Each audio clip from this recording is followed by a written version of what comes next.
সমস্যা সংকটে আজকে দেশ এবং দেশের মানুষ, সেগুলো নিয়ে আমরা পর্যালোচনা করেছি। দেশনেত্রীর অন্যায়ভাবে কারারুদ্ধ হয়ে আছেন, অসুস্থ তিনি, তার মুক্তি এবং সুচিকিৎসার বিষয়েও আমরা আলোচনা করেছি। আমরা আগামী দিনে কি কর্মসূচি পালন করা যায় এগুলি নিয়ে মত বিনিময় করেছি। আমরা আমাদের আরো আজকে এরপরে আবার এলডিপির সঙ্গে আমাদের মিটিং আছে। আগামীকাল আমরা 12 দলীয় জোটের সঙ্গে বসবো। আমাদের লিয়াজা কমিটির আরেকটা অংশ আছে, তারা আরো কিছু দলের সঙ্গে তারা কথা বলতেছে, বিভিন্ন দলের এবং জোটের সঙ্গে তারা কথা বলতেছে। এই আলোচনাটা শেষ হলে আমরা 2-3 দিনের মধ্যেই আমরা আবার এইসব জোট বা দলের যারা শীর্ষ নেতারা আছেন তারা সব একসাথে বসে আমরা পরবর্তী কর্মসূচি ঘোষণা করবো ইনশাআল্লাহ। তো আমরা এখন এই মুহূর্তে যেসব দেশ এবং মানুষ যেসব সংকটের মোকাবেলা করছে তার প্রধানত হলো গণতন্ত্রের সংকট। এদেশে গণতন্ত্র নাই, গণতন্ত্রকে নির্বাচনে পাঠানো হয়েছে, জনগণের ভোটে এখানে কেউ নির্বাচিত হয় না। আমরা গণতন্ত্র পুনরুদ্ধারের জন্য যে এক দফা আন্দোলন, মূলত সেই আন্দোলনেই আমরা আছি এবং ওই আন্দোলনের অংশ হিসাবেই আমরা দেশনেত্রীর মুক্তি চাই। ওই আন্দোলনের অংশ হিসাবেই আমরা একটা অবাধ, সুষ্ঠু, নিরপেক্ষ নির্বাচন চাই। আমরা ওই আন্দোলনের অংশ হিসাবে আমরা দ্রব্যমূল্যের ঊর্ধ্বগতি বন্ধ করতে চাই। আমরা ওই আন্দোলনের ওই দাবির অংশ হিসাবে আমরা দুর্নীতি অনাচারের অবসান চাই। ওই আন্দোলনের অংশ হিসাবেই আমরা দেশের স্বাধীনতা এবং সার্বভৌমত্ব সুরক্ষার পথে যেসব বাধা, অন্যায় বা দেশের স্বার্থ বিরোধী যেসব চুক্তি বা সমঝোতা তারও আমরা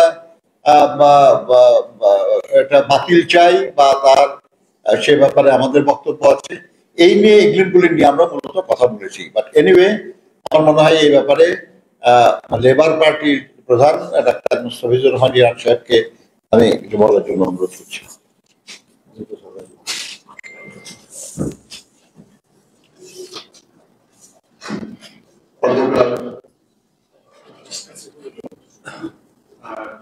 সবার সম্মানিত সমন্বয়কারী, উপস্থিত লিয়াজা কমিটির সদস্যবৃন্দ, সাংবাদিক বন্ধুরা, আসসালামু আলাইকুম ওয়া রাহমাতুল্লাহি ওয়া বারাকাতুহু।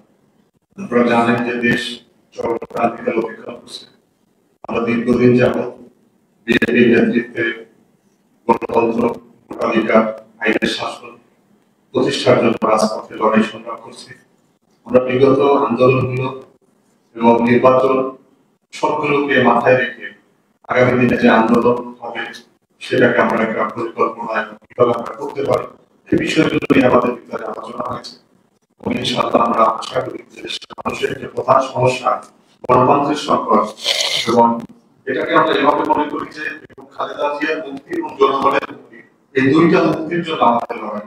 এই লড়াই আমাদের অবশ্যই বিজয়ী হতে হবে। জনগণ আমাদের দিকে তাকিয়ে আছে। আমরা বিএনপির সাথে আলোচনা করেছি যে গণতন্ত্র প্রতিষ্ঠার জন্য যারা কাজ করছে, রাজপথে যে নেতাগুলো আমাদের সাথে বিগত দিনে বর্তমানে যারা আছে, তাদের সবাই নিয়ে আমরা কিভাবে ঐক্যবদ্ধভাবে আন্দোলন করতে পারি সেদিকে আমাদের এগিয়ে যেতে হবে। আপনাদের সবাইকে ধন্যবাদ। Thank you. এখন আমরা আজকে আপনাদের সঙ্গে আলাপ করেছি আমাদের সমমনা জোট, সেই জোটে তিনি প্রধান ডাক্তার ফরিদুজ্জামান প্রভাত, ওনার সঙ্গে কথা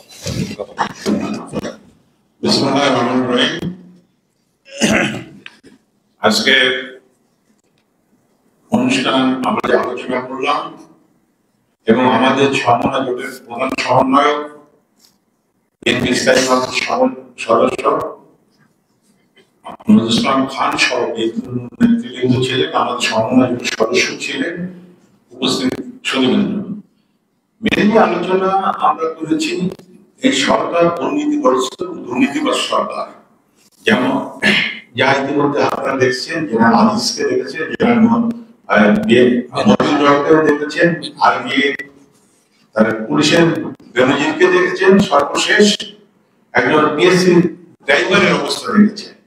ফলে এইটা যে অবস্থা হয়েছে, এই দুর্নীতি, এটা যদি আরো পুঙ্খানুপুঙ্খান তদন্ত করা যায়, আওয়ামী লীগের সমস্ত নেতৃবৃন্দ এই দুর্নীতিগ্রস্তের সাথে জড়িত এবং দেশের গণতন্ত্র নয়, খালেদা জিয়াকে মুক্ত করার জন্য আন্দোলন করতে হবে, মানুষের ভোটের অধিকার প্রতিষ্ঠার জন্য আন্দোলন করতে হবে এবং দেশের দ্রব্যমূল্য যাতে মানুষের সহনশীল হয়, এটাই আমাদের আলোচনা আছে।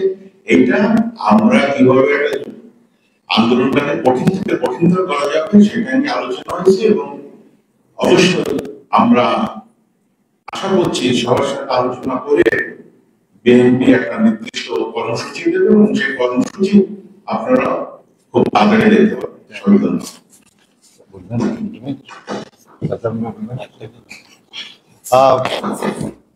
ধন্যবাদ প্রিয় সাংবাদিক বন্ধুগণ। মূলত এটাই ছিল আলোচনা আর কি, যে আমরা কোনো প্রোগ্রাম এখনো গ্রহণ করি না, আমরা করি নাকি এটাকে আর কি, কারণ আমরা সবারই মতটা গ্রহণ করতেছি এবং সব মত সমন্বিত করেই একটা কর্মসূচি ঘোষণা করা হবে।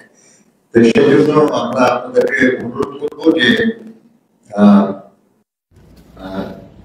খুব বেশি অপেক্ষা করতে হবে না, খুব শীঘ্রই আর কি কর্মসূচি পাবেন আপনারা। কিন্তু একটা জিনিস তো ঠিক আর কি, যে আসলেই বিলম্বের কোনো সুযোগ নাই, কারণ দেশটাকে নিঃশেষ করে ফেলা হচ্ছে। বিস্ময়কর ব্যাপার হলো যে এমন একটা সরকার আজকে ক্ষমতায় আসি, যে সেই সরকারের নিযুক্ত প্রধান বিচারপতি সরকারের ইচ্ছা মতো কাজ না করার কারণে পদত্যাগ এবং দেশত্যাগে বাধ্য হয়। কিন্তু আমরা আবার দেখলাম যে এই সরকারই তার বিরুদ্ধে দুর্নীতির অভিযোগ নিয়ে এসছে এবং দুর্নীতিতে তার সাজা পেয়েছে। সরকারের নিযুক্ত প্রধান বিচারপতি এক, সরকারের নিযুক্ত প্রধান সেনাপতি দুর্নীতির দায়ে অভিযুক্ত, সরকারের নিযুক্ত পুলিশ প্রধান দুর্নীতির দায়ে অভিযুক্ত এবং খুব বড় সচিব পর্যায়ের সরকারি কর্মকর্তা থেকে আরম্ভ করে উচ্চ পদস্থ কর্মকর্তাদের গাড়ি চালক পর্যন্ত। তো এখন তাহলে কি এই সরকারি দুর্নীতিগ্রস্ত, এই কথাই তো বলতে হবে। এই দুর্নীতিটা এবং দুর্নীতির পরিমাণ কি, আমাদের দেশের সরকার প্রধান সম্প্রতি একটা দেশে গেলেন, সেখান থেকে কিছু সহযোগিতার প্রতিশ্রুতি পেয়েছেন। যে পরিমাণ সহযোগিতার প্রতিশ্রুতি পেয়েছেন, এর এক একজন দুর্নীতিবাজ তার চেয়ে বেশি টাকার দুর্নীতি করেছে। এই তো বাস্তবতা আর কি। এরকম একটা বাস্তবতায় দেশ পড়েছে। এখান থেকে দেশকে উদ্ধার করার জন্য আমাদের ঐক্যবদ্ধভাবে লড়াইটা চালিয়ে যেতে হবে। আমরা বিশ্বাস করি যে দেশ এবং দেশের মানুষ আজ প্রতীক্ষা করছে একটা পরিবর্তনের, এবং ইনশাআল্লাহ খুব দ্রুত এই পরিবর্তনের জন্য আমাদেরকে সবাইকে একসাথে মিলে লড়াই করতে হবে। আমরা খালি রাজনীতি করে যারা তারা না, যারা সংবাদ পত্র বা সংবাদ মাধ্যমে আছেন তারাও একই সংকটের, কারণ তারাও দেশের নাগরিক, তারাও এই দেশকে ভালোবাসে। কাজে আমরা সবাই মিলে এই দেশকে মুক্ত করার জন্য চেষ্টা করব। আর বারবার গণতন্ত্রের লড়াইয়ে যে নেতৃত্ব দিয়েছেন সে দেশনেত্রী বেগম খালেদা জিয়া খুব অসুস্থ, আমরা তার দ্রুত আরোগ্য কামনা করি। কিন্তু বড় কথা হলো তাকে অন্যায়ভাবে কারারুদ্ধ করে রাখা হয়েছে, আমরা তার দ্রুত নিঃশর্ত মুক্তিও দাবি করছি। আপনাদের সবাইকে ধন্যবাদ।